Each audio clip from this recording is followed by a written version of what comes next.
Sir, আমার নাম professor Shetty. আমি পেশায় একজন ইঞ্জিনিয়ার। এছাড়া আমি শিক্ষকতাও করে থাকি। আল্লাহর রহমতে অঙ্কে আমার মাথা খুব ভালো। প্রথমেই আমি আপনার জ্ঞানের প্রশংসা করছি।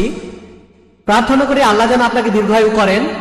আর এখানকার সব মুসলিমকে ধন্যবাদ জানাই আমাকে প্রশ্ন করার সুযোগ দেওয়ার জন্য। স্যার, আমি ভগবদ গীতা পড়েছি, আমি রামায়ণ পড়েছি। যেহেতু আমি হিন্দু, আমি মাঝে মধ্যে মন্দিরেও যাই। তবে আমার ভগ্নিপতি একজন মুসলিম, তার কোরআনটা নিয়ে আমি 2 বার পড়েছি। এখানে দেখলাম যে আপনারা কোরআনের কথাগুলো মেনে চলছেন। আমি নামাজের দোয়াগুলো অনুবাদ করেছি। দয়াময় পরম দয়ালু আল্লাহর নামে শুরু করছি, যিনি এই বিশ্বের সৃষ্টিকর্তা ও রক্ষাকর্তা, কর্মফল দিবসের মালিক। আমি এভাবে 10 বার, 15 বার, 20 বার পড়ি। তখন আমি সময়ের কথা না ভেবে ঈশ্বরের প্রার্থনা করি, আর এটা আমার খুব ভালো লাগে। আমার আয়ের উৎসটা নিয়ে আমার একটা প্রশ্ন আছে। যেহেতু আমি অঙ্কে ভালো, তাই স্টক মার্কেটে নিয়েও অ্যানালাইসিস করি। এফএনও মার্কেটও খুব ভালো বুঝি, ফিউচার অ্যান্ড অপশন। আমি জানি না মানুষ স্টক মার্কেট কতটা বোঝে। যেহেতু আমি অনেক হিসাব করে ইনভেস্ট করি, তাই সবসময় আমার কিছু লাভ থাকে। মাসে শেষ বেশ ভালো করি। এটা একটা অঙ্কের খেলা, যেটা সব মানুষ বোঝে না। এভাবে আয় করার অনুমতি কি আছে? গত 3 বছর এটা নিয়ে ভাবছি। আমি চাইলে স্টক মার্কেটে অনেক টাকা আয় করতে পারি, তবে আমি হারাম আয় চাই না। এটা নিষিদ্ধ হলে আমি আর কখনো এটা করব না। তাহলে আমি শুধুমাত্র শিক্ষকতাই করে যাব। আলহামদুলিল্লাহ। ভাই খুব সুন্দর প্রশ্ন করেছেন। এটাও ভালো লেগেছে যে উনি ভগবদ গীতা, রামায়ণ এসব পড়ার পর 2 বার পবিত্র কোরআন পড়েছেন। এর কথাগুলো মানেন। ওনার ভগ্নিপতি একজন মুসলিম, আর উনি হচ্ছেন অঙ্কে খুব ভালো। আমিও এক সময় অঙ্কে খুব ভালো ছিলাম। স্কুলে থাকার সময় ক্লাস 1 থেকে ক্লাস 9-10 পর্যন্ত ভালো নম্বর পেয়েছি। কথা বলি স্যার, আপনার মতো কাউকে আমি দেখিনি। আর আল্লাহ যদি চান, আমিও আপনার মতো একদিন হব। ঈশ্বর যদি চান, যদি আল্লাহ চান, তাহলে আমি একদিন আপনার মতোই হব, ইনশাআল্লাহ। ইনশাআল্লাহ। প্রথমে প্রশ্নের উত্তর দেই, ইনশাআল্লাহ, তারপরে এই সম্পর্কে কথা বলবো। আমাকে প্রশ্ন করলেন যে আপনি স্টক মার্কেটে ব্যবসা করেন, সেখানে বিভিন্ন হিসাব নিকাশ করা হয়, আর আপনি এই গাণিতিক বিশ্লেষণে এতটাই ভালো যে প্রতি মাসে আপনার কিছু লাভ থাকে।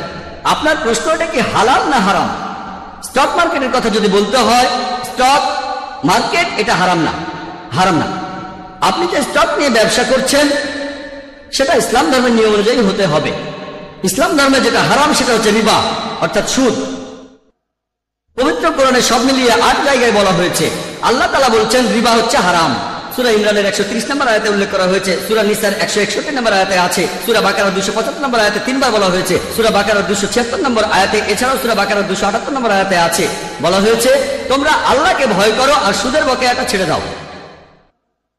তোমরা যদি সুদের বকেয়াটা ছেড়ে না দাও, সূরা বাকারার 279 নম্বর আয়াতে আল্লাহ বলছে আল্লাহ ও তার রাসূলের সাথে যুদ্ধের প্রস্তুতি নাও, আল্লাহ ও তার রাসূল।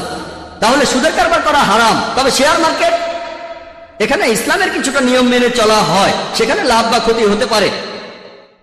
শেয়ার মার্কেটে ব্যাংক থেকে লোন দেওয়ার ব্যাপারে আমরা তখন অংশীদার হই, কারণ ব্যাংকিং সিস্টেমে ধনী লোক আরো ধনী হয়, গরিব মানুষ আরো গরিব। এভাবে সমাজে নতুন কালচার দেখা, যেমন মেয়েদের টিজ করা, তারপর বিভিন্ন জুয়ার আখড়া, মদ খাওয়ার বার। ইসলামের নিয়মটা আলাদা, ইসলাম ধর্ম একটু আলাদা। তাহলে ইসলাম আমাদের লাভ করতে উৎসাহিত করে। স্টক মার্কেটে আপনি কি করেন? শেয়ার কেনেন। এভাবে আপনি সেই কোম্পানির সদস্য হয়ে গেলেন, হোক 1%, 10%, 0.1%, 0.01%। তাহলে ব্যবসায় লাভ বা ক্ষতি ইসলামে এটার অনুমতি আছে। তাই আপনি যদি শেয়ারের ব্যবসা করেন, আর সেই ব্যবসা যদি ইসলামিক শরিয়ার নিয়মগুলো মেনে করেন, যদি আপনি এমন কোন কোম্পানির শেয়ার না কেনেন যারা অ্যালকোহল বিক্রি করে, যারা সুদের কারবার করে, ফাইন্যান্সিয়াল কোম্পানি হতে পারে, ব্যাংক অথবা কোনো ফাইন্যান্সিয়াল লিজিং কোম্পানি, যেসব কোম্পানি অশ্লীল ছবি বানায় বা পর্নোগ্রাফি, সমাজের জন্য এসব ক্ষতিকর জিনিস।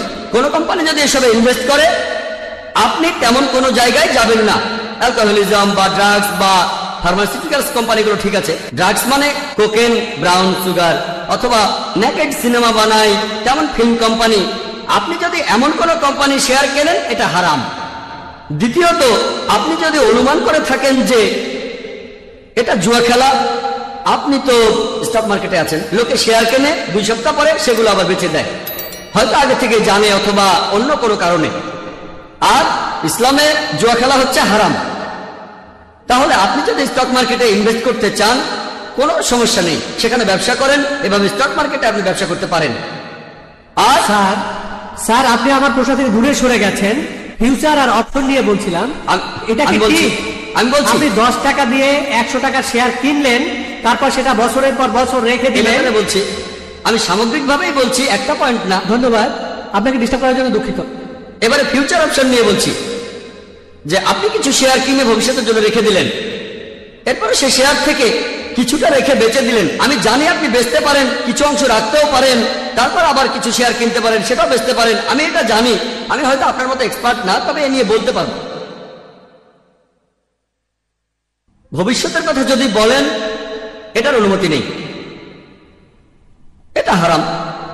মার্জিন ট্রেডিং, যেটা দেখবেন রিয়েল এস্টেট ব্যবসায়, আপনি 10% কিনলেন, সেটার দাম বেড়ে গেল, কারণ কোনো ফ্ল্যাট কিনতে গেলে টাকা দেবেন কিস্তিতে, কিস্তির মেয়াদ 2 বছর, এখন 10% দিলেন, পরে 20%, তারপর দাম বাড়লো, আপনি বেঁচে দিলেন, ঠিক আছে। শেয়ারের ক্ষেত্রে এমনটা হয় না, স্টকের ক্ষেত্রে এমনটা হয় না। এক্ষেত্রে জিনিসটা আপনার হাতে নেই, আপনি আংশিক টাকা দিয়েছেন, তারপর অন্য কেউ আপনার পেছনে আসলো, এটা যদি পড়ে যায়, তাই হেজ ফান্ড থাকে। হেজিং জানেন? হেজ ফান্ড থাকে। ইসলামে এইসব